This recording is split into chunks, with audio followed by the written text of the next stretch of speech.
Di sini saya akan menjelaskan mengenai laporan posisi keuangan. Laporan posisi keuangan atau Statements of Financial Positions adalah laporan keuangan berisikan aset, kewajiban, dan ekuitas yang dimiliki perusahaan yang sifatnya sangat sistematif terkait kondisi keuangan perusahaan, baik itu perusahaan jasa, dagang, atau manufaktur. Laporan posisi keuangan adalah ringkasan dari sebuah perusahaan terkait kondisi aset, liabilitas, dan juga ekuitas perusahaan. Dalam suatu kondisi tertentu, statements of financial position juga sering disebut dengan neraca atau balance sheet.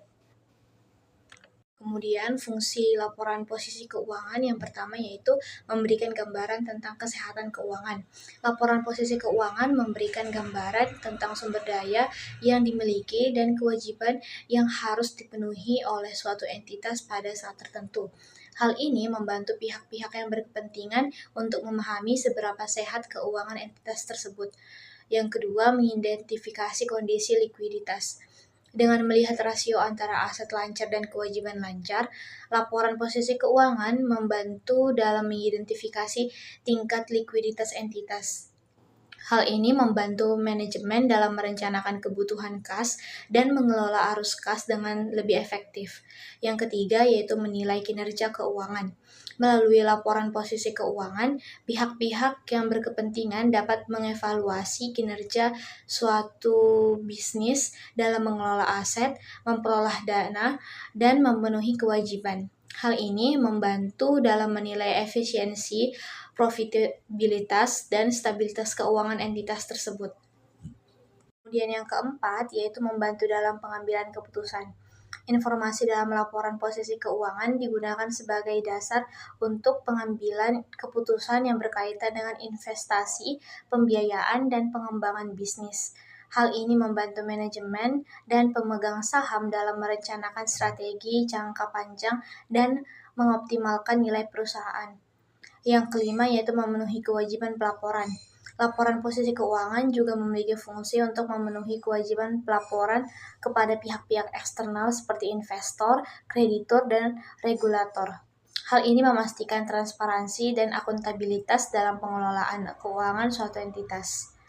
Kemudian ada cara membuat laporan posisi keuangan.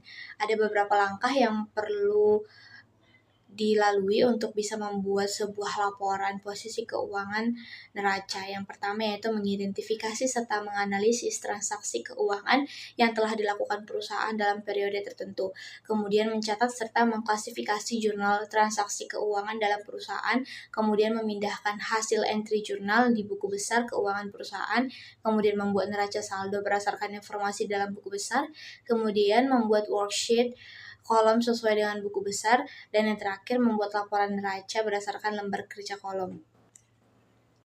Kemudian ini adalah contoh dari sebuah laporan posisi keuangan.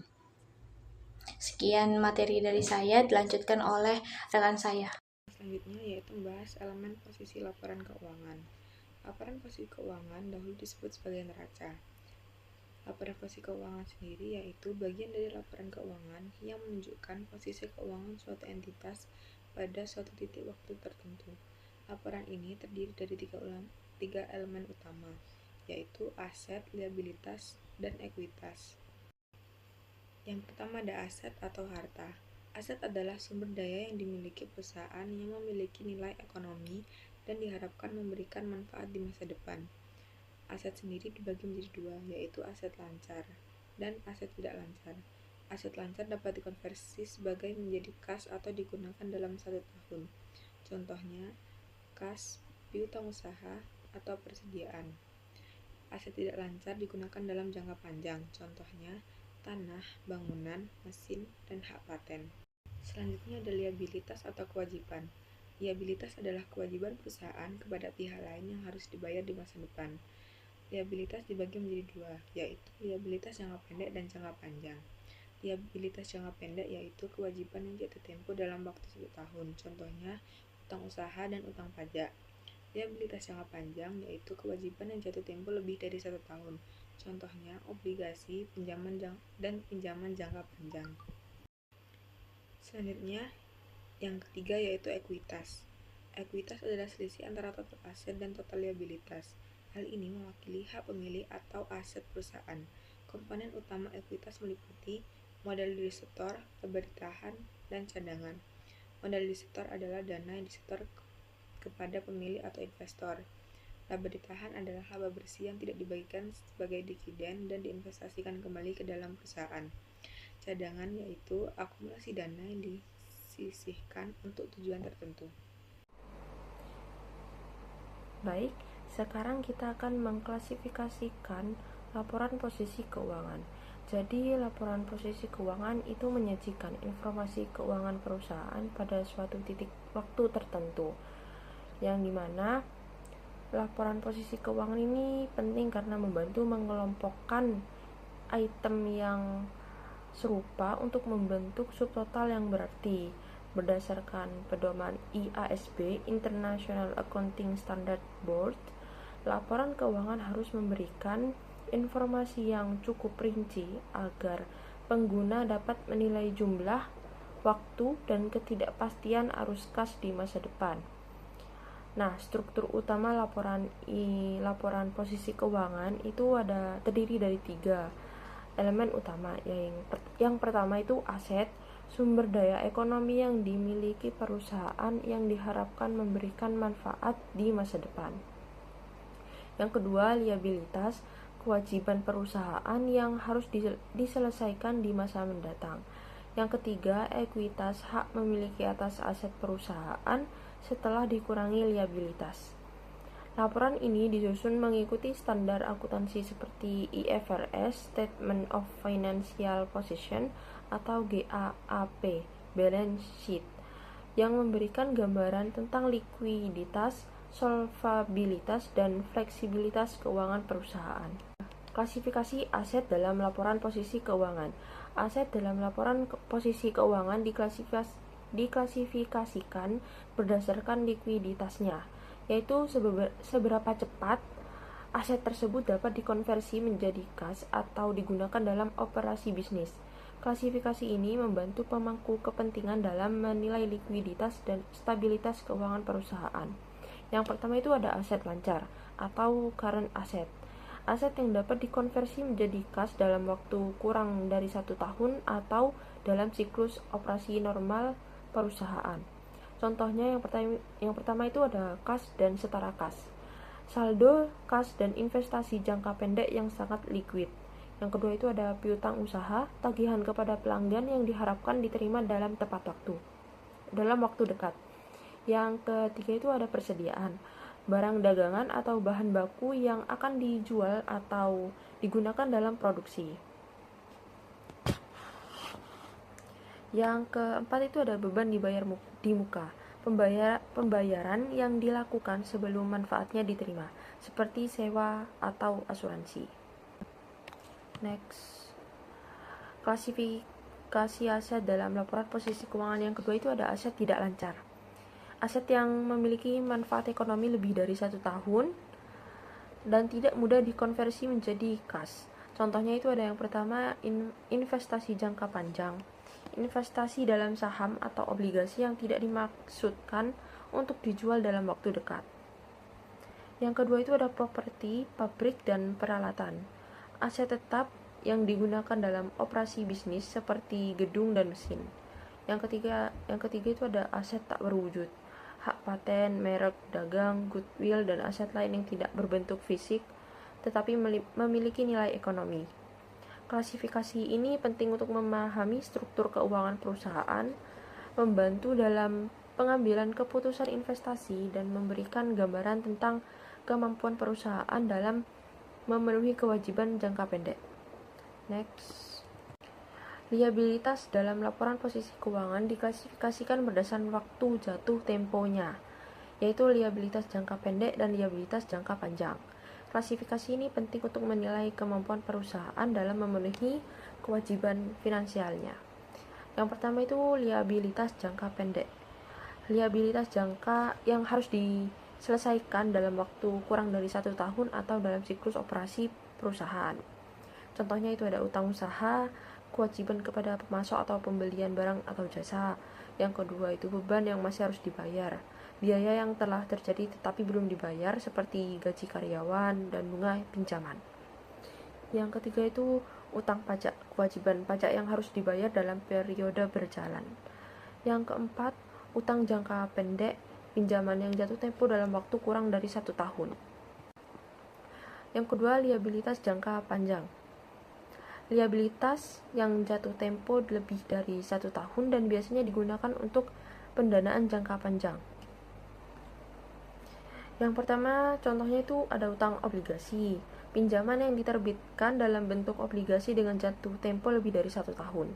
Yang kedua, pinjaman bank jangka panjang, kredit yang diberikan oleh bank dengan periode pembayaran lebih dari 1 tahun. Kewajiban pensiun, dana yang harus disediakan perusahaan untuk membayar manfaat pensiun karyawan. Yang terakhir, liabilitas pajak tangguhan, pajak yang ditangguhkan dan akan dibayar di masa depan. Klasifikasi ini membantu pemangku kepentingan dalam menilai risiko keuangan perusahaan, terutama terkait kemampuan membayar utang jangka pendek atau dan stabilitas keuangan jangka panjang. Selanjutnya itu ada klasifikasi ekuitas dalam laporan posisi keuangan.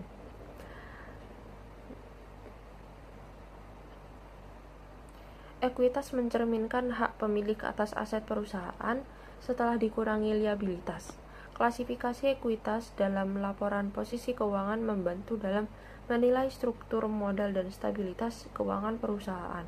Berikut merupakan komponen utama ekuitas. Yang pertama itu ada modal saham. Modal yang disetor oleh pemegang saham sebagai investasi dalam perusahaan. Yang pertama itu ada saham biasa, hak kepemilikan standar tanpa preferensi khusus. Yang kedua itu ada saham preferen, memiliki hak istimewa seperti dividen tetap atau prioritas dalam pembagian aset jika perusahaan likuidasi. Yang kedua itu ada agio saham, selisih antara harga jual saham dan nilai nominalnya. Yang pertama itu mencerminkan tambahan modal yang diperoleh perusahaan dari penerbitan saham di atas nilai nominalnya. Next, klasifikasi ekuitas yang ketiga itu adalah laba ditahan, keuntungan yang tidak dibagikan sebagai dividen dan digunakan untuk ekspansi bisnis atau investasi kembali. Menunjukkan profitabilitas jangka panjang dan strategi perusahaan dalam mengelola keuangan. Yang keempat itu ada pendapatan komprehensif lainnya. Perusahaan ekuitas yang tidak berasal dari laba bersih seperti keuntungan atau kerugian dari investasi, penyesuaian nilai tukar mata uang asing, perubahan nilai aset keuangan. Yang kelima itu ada kepentingan non-pengendali, bagian ekuitas yang dimiliki oleh pihak lain dalam anak perusahaan, menunjukkan kepemilikan minoritas dalam entitas yang dikonsolidasi. Klasifikasi ekuitas ini penting untuk memahami struktur kepemilikan perusahaan, membantu investor dalam menilai stabilitas keuangan, dan memberikan gambaran tentang strategi perusahaan dalam mengelola modal. Nah, klasifikasi yang jelas dalam laporan posisi keuangan akan mempermudah pengguna dalam mengevaluasi likuiditas, fleksibilitas keuangan, profitabilitas, dan risiko perusahaan. ISB menganjurkan agar perusahaan tidak hanya melaporkan total aset, total liabilitas, dan ekuitas, tetapi memberikan rincian yang cukup untuk analisis mendalam. Equity section. Jadi equity atau ekuitas dalam akuntansi intermediate adalah hak pemilik atas aset perusahaan setelah dikurangi kewajiban. Equity mencerminkan kekayaan bersih perusahaan dan dihitung dengan rumus aset dikurangi liabilitas. Komponen utama dari equity meliputi modal saham, laba ditahan, dan komponen lainnya seperti tambahan modal disetor dan laba atau rugi komprehensif. Equity penting karena menunjukkan kesehatan keuangan perusahaan, kemampuan membayar utang, serta potensi pertumbuhan. Misalnya, jika aset perusahaan sejumlah 100 juta dan kewajiban sejumlah 50 juta, maka equity atau ekuitasnya adalah 50 juta. Nah, selanjutnya, selain mencerminkan klaim pemilik, equity section juga mencatat perubahan nilai ekuitas akibat berbagai transaksi seperti penerbitan saham baru, pembelian kembali saham atau saham treasury, lalu pembagian dividen, serta laba atau rugi yang dihasilkan perusahaan. Bagian ini disajikan secara rinci dalam laporan posisi keuangan dan dirinci lebih lanjut dalam laporan perubahan ekuitas. Saham treasury meskipun tetap tercatat tidak memberikan hak suara atau dividen, dan nilainya mengurangi total ekuitas. Semua perubahan dan komponen dari ekuitas harus diungkapkan sesuai standar akuntansi yang berlaku. Nah, selanjutnya ada komponen-komponen dari ekuitas. Jadi ekuitas terdiri dari beberapa elemen utama. Yang pertama ada modal saham atau capital stock. Jadi modal saham itu merupakan jumlah nilai nominal dari saham yang diterbitkan. Terdiri dari saham biasa dan saham preferen yang masing-masing memberikan hak berbeda kepada pemegangnya, dicatat berdasarkan nilai nominal dikali jumlah saham diterbitkan, serta disertai informasi jumlah saham yang diotorisasi, diterbitkan, dan beredar. Kemudian yang kedua ada tambahan modal di setor atau additional paid in capital, yang merupakan selisih antara harga jual saham dengan nilai nominalnya, mencerminkan kontribusi pemegang saham yang melebihi nilai dasar saham. Kemudian yang ketiga ada laba ditahan atau retained earnings, yaitu merupakan akumulasi laba bersih yang tidak dibagikan sebagai dividen, dapat diklasifikasikan sebagai appropriated atau ditentukan penggunaannya dan unappropriated atau bebas digunakan. Kemudian yang keempat ada penghasilan komprehensif lain atau accumulated other comprehensive income, yang meliputi item-item yang belum direalisasi seperti keuntungan atau rugi dari penyesuaian nilai wajar, selisih kurs, dan perubahan aktuaria. Dicatat secara terpisah karena bukan bagian dari laba bersih. Kemudian yang kelima yaitu saham treasury atau treasury stock, yang merupakan saham yang dibeli kembali oleh perusahaan. Dicatat sebagai pengurang ekuitas, bukan sebagai aset, dan tidak memiliki hak suara dan tidak menerima dividen. Selanjutnya akan dilanjutkan oleh rekan saya. Berikut adalah penjelasan terkait tentang langkah-langkah membuat laporan keuangan. Jadi yang pertama, kita harus mengidentifikasi dan analisis transaksi keuangan.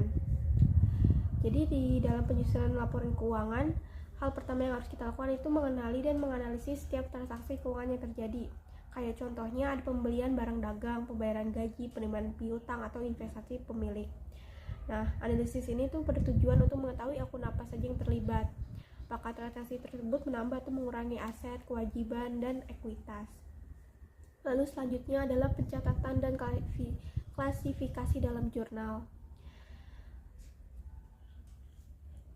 Setelah transaksi terjadi dan dianalisis, kemudian ini tuh dicatat di jurnal umum atau jurnal khusus. Dan pencatatan dilakukan menggunakan prinsip debit dan kredit. Transaksi juga harus dicatat sesuai dengan kronologis dan sesuai dengan jenis akun, kayak contohnya tadi aset, liabilitas, ekuitas, pendapatan, dan beban. Yang ketiga adalah pemindahan posting ke buku besar. Setelah dicatat di jurnal, langkah selanjutnya adalah memindahkan data tersebut ke buku besar. Buku besar itu berisi kumpulan akun yang digunakan di sebuah perusahaan. Tujuannya adalah untuk mengelompokkan transaksi berdasarkan akun, sehingga memudahkan penyusunan neraca nanti. Oke, contohnya ada semua transaksi yang berkaitan dengan kas akan dipindahkan ke akun buku besar kas. Kemudian ada penyusunan neraca saldo. Setelah buku besar diperbarui, maka dibuatlah neraca saldo. Neraca saldo itu menampilkan saldo akhir dari setiap akun. Setelah itu, langkah yang kelima adalah pembuatan kertas kerja. Kertas kerja itu merupakan alat bantu untuk menyusun laporan keuangan yang terdiri dari beberapa kolom. Ada kolom neraca saldo, penyesuaian, neraca saldo setelah disesuaikan, laporan laba rugi, dan neraca.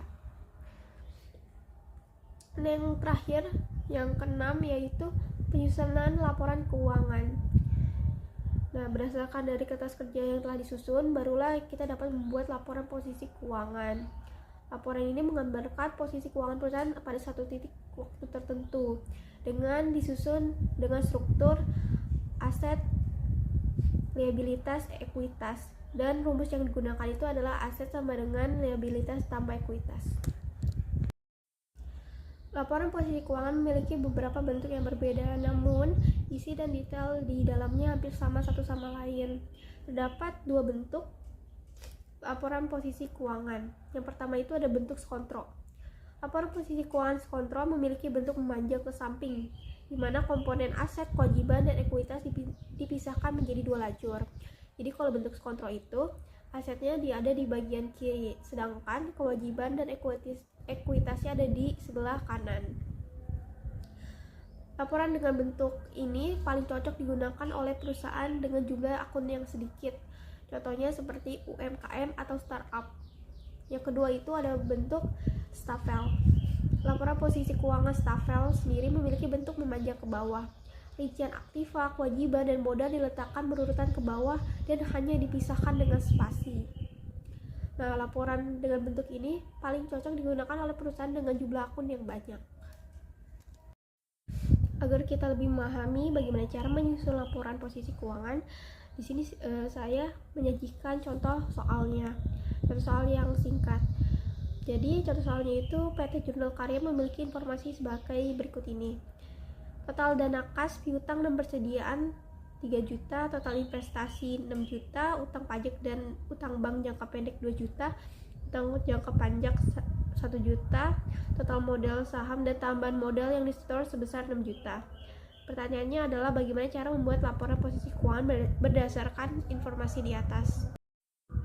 Hal pertama yang harus kita lakukan dalam menjawab soal tersebut yaitu adalah mengidentifikasi dan mengelompokkan transaksi perusahaannya. Nah, kan sudah dijelaskan ya. Dikatakan bahwa di soalnya total dana kas, piutang, dan persediaan itu sebesar 3 juta. Nah, kas, piutang, dan persediaan itu termasuk ke dalam aset lancar. Sedangkan total investasi itu termasuk ke dalam aset tidak lancar. Selain investasi, terdapat kayak komponen lain kayak aset tidak lancar, yaitu ada aset tetap. Aset tetap itu bisa berupa mesin, peralatan gitu. Nah, selanjutnya adalah menjumlahkan aset lancar dan aset tidak lancar. Yang tadi 3 juta ditambah 6 juta. Totalnya adalah 9 juta. Nah, cara membedakan masuk ke aset lancar atau masuk ke aset tidak lancar itu diletak dari jangka waktu penggunaannya. Kalau aset lancar itu diperkirakan akan digunakan, dijual, atau dicairkan menjadi kas dalam waktu kurang dari atau sama dengan 1 tahun dalam siklus operasi normal perusahaan. Sedangkan kalau aset tidak lancar itu masa manfaatnya lebih dari 1 tahun dan tidak dimaksudkan untuk dijual dalam waktu dekat. Seperti itu. Oke, selanjutnya itu adalah tentang kewajiban. Kewajiban juga dibagi menjadi dua. Ada kewajiban jangka pendek dan kewajiban jangka panjang. Di contoh soal, utang pajak dan utang bank jangka pendek itu sebesar 2 juta. Sedangkan utang jangka panjang itu sebesar 1 juta. Jadi, total dari kewajiban itu 2 juta ditambah 1 juta, yaitu adalah 3 juta. Selanjutnya adalah ekuitas. Nah, di soal terdapat total modal saham dan tambahan modal yang disetor sebesar 6 juta. Jadi, ekuitasnya itu sebesar 6 juta.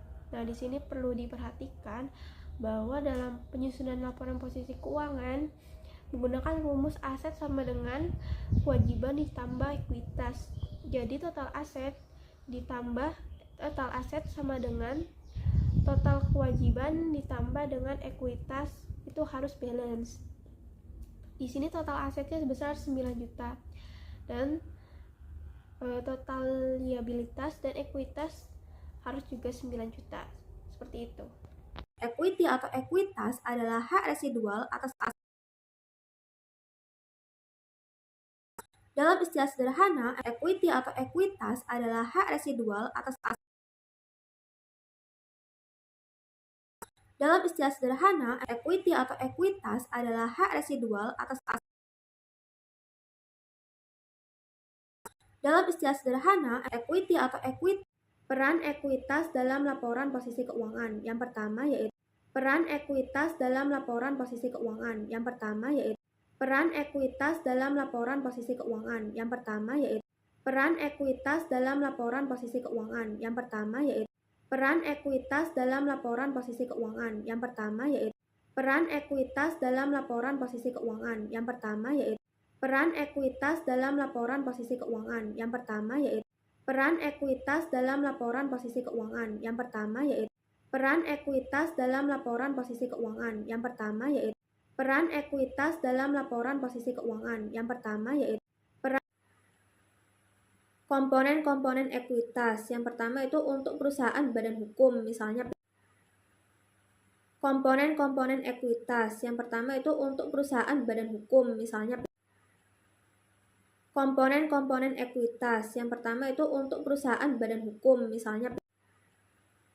komponen-komponen ekuitas. Yang pertama itu untuk perusahaan badan hukum, misalnya komponen-komponen ekuitas. Yang pertama itu untuk perusahaan badan hukum, misalnya komponen-komponen ekuitas. Yang pertama itu untuk perusahaan badan hukum, misalnya komponen-komponen ekuitas. Yang pertama itu untuk perusahaan badan hukum, misalnya. Lalu yang kedua yaitu komponen-komponen ekuitas untuk usaha perseorangan atau firma. Komponennya yang pertama itu ada modal pemilik. Modal pemilik ini jumlah investasi awal atau tambahan dari pemilik. Lalu ada laba ditahan, yaitu laba yang tidak diambil oleh pemilik. Lalu ada prefer, yaitu pengambilan dana oleh pemilik untuk keperluan pribadi. Baik, selanjutnya saya akan menjelaskan mengenai current liabilities atau kewajiban lancar. Nah, kewajiban lancar adalah kewajiban yang harus dibayar atau diselesaikan dalam 1 tahun atau 1 siklus operasi normal. Akun ini juga biasa disebut sebagai hutang lancar dalam akuntansi. Current liabilities biasanya berupa hutang dagang, hutang bank, hutang pajak, dan hutang lainnya yang harus dibayar dalam jangka pendek, yaitu 1 tahun dalam periode. Kewajiban ini juga merupakan bagian dari neraca perusahaan yang berisi informasi tentang hutang-hutang perusahaan. Nah, di sini terdapat beberapa jenis yang termasuk hutang lancar.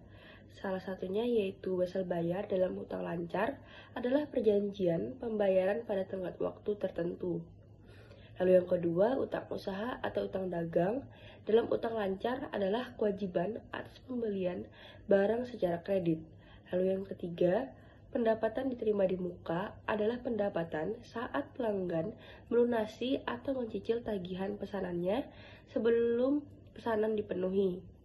Lalu yang terakhir yaitu biaya yang masih harus dibayar. Biasanya timbul dari beban yang belum dilunasi seperti beban gaji, beban bunga, dan lainnya. Baik, selanjutnya yaitu komponen dari kewajiban lancar atau current liabilities. Nah, yang pertama yaitu utang dagang. Utang kepada pemasok atas barang ataupun jasa yang sudah diterima tetapi belum dibayar.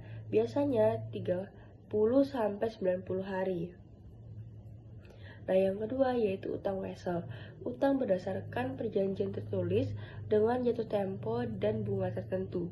Lalu yang ketiga yaitu bunga terutang, yang dimana bunga pinjaman yang sudah jatuh tempo tetapi belum dibayar. Lalu yang keempat, pendapatan diterima di muka, yaitu pendapatan yang sudah diterima tapi jasa ataupun barangnya belum diberikan. Lalu selanjutnya utang gaji, yaitu gaji karyawan yang sudah menjadi kewajiban tapi belum dibayarkan. Lalu selanjutnya yaitu utang dividen, yaitu dividen yang sudah diumumkan tapi belum dibayar ke pemegang saham. Yang terakhir yaitu utang pajak, yaitu kewajiban pajak berupa penghasilan, penjualan, dan lain-lain yang belum dibayarkan. Selanjutnya, saya menjelaskan untuk perlakuan akuntansi pada kewajiban lancar. Nah, perlakuan akuntansi terhadap kewajiban lancar pada dasarnya sama dengan perlakuan terhadap kewajiban lainnya. Utang lancar harus dicatat dalam neraca sebagai bagian dari kewajiban jangka pendek. dengan nilai nominal yang disepakati untuk pembayaran. Lalu pencatatan kewajiban ini harus dilakukan secara tepat waktu sesuai prinsip akuntansi dasar, yaitu mencatat transaksi pada saat terjadinya dan sebesar nilai yang disepakati. Selain itu, perlakuan akuntansi juga harus mengikuti kebijakan akuntansi yang ditetapkan oleh entitas, seperti kapan kewajiban dicatat, yaitu pada saat terjadi atau sebelum jatuh tempo, dan bagaimana klasifikasinya dalam laporan keuangan, apakah sebagai kewajiban jangka pendek atau jangka panjang. Selanjutnya ada contoh dari kewajiban lancar atau current liabilities, yaitu pada hutang usaha. Untuk soalnya sendiri yaitu suatu perusahaan XYZ Corp membeli persediaan senilai $10.000 secara kredit dari seorang pemasok pada tanggal 10 Januari 2024 dengan pembayaran jatuh tempo dalam 30 hari. Untuk jawabannya yang pertama yaitu entry jurnalnya, yaitu ketika persediaan dibeli secara kredit, yaitu XYZ Corp mencatat entry jurnal berikut untuk mencerminkan peningkatan persediaan dan pembuatan akun hutang. Bisa dilihat pada tabel pada slide tersebut, yaitu pada tanggal 10 Januari 2024, yaitu dicatat dengan akun inventaris pada akun hutang sebesar $10.000. Nah, entry ini menunjukkan bahwa akun persediaan didebit sehingga meningkatkan aset perusahaan. Sementara akun hutang dikredit yang menunjukkan kewajiban yang harus diselesaikan oleh XYZ Corp dalam waktu 30 hari. Lalu pada entry pembayaran, yaitu ketika XYZ Corp membayar pemasok pada tanggal 9 Februari 2024, entry jurnalnya dibuat seperti pada tabel yang ada pada slide tersebut, yaitu pada tanggal 9 Februari 2024 dicatat dengan akun hutang pada uang tunai sebesar $10.000. Nah, entry ini menunjukkan pengurangan pada akun kas, yaitu aset, dan akun hutang berupa kewajiban yang mencerminkan pembayaran yang dilakukan untuk melunasi hutangnya. Baik, itu saja dari saya.